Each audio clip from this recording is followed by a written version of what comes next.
தனுசு ராசிக்கு குரு பகவான் 2024ல் 6ஆம் இடத்துல அமர்ந்தார்.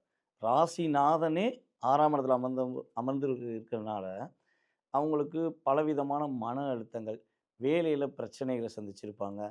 எங்க போனாலுமே தான்ங்கிற ஒரு ஸ்டைல அவங்க காட்ட முடியாது. ஏன்னா குருனாலே உங்களுக்கு வந்து பார்த்தீங்கன்னா, இந்த ஆசிரியர், பேராசிரியர் இந்த டிபார்ட்மெண்ட்ல இருந்தவங்கலாம் நெறைய கெட்ட பேர்கள சந்திச்சிருப்பாங்க.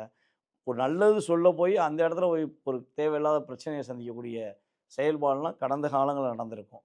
ஆனா, இந்த குரு பெயர்ச்சிக்கு அப்புறம், குரு பகவானுடைய முழு பார்வை வந்து தனுசு ராசிக்கு கிடைக்க போகுது. அப்ப குரு பார்வை கிடைக்கிறனால, அவங்க தன்னுடைய நேர்மை மூலமாக ஒரு வெற்றிகரமான ஒரு ஆற்றல் சந்திக்கக்கூடிய ஒரு அற்புதமான காலகட்டம்.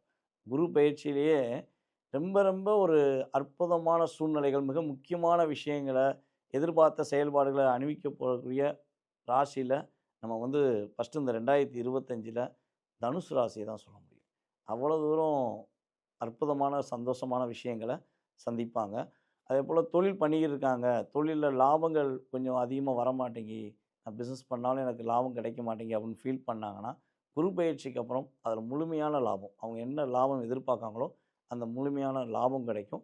புதிய தொழில் தொடங்குவதற்கான ஒரு அற்புதமான காலம்.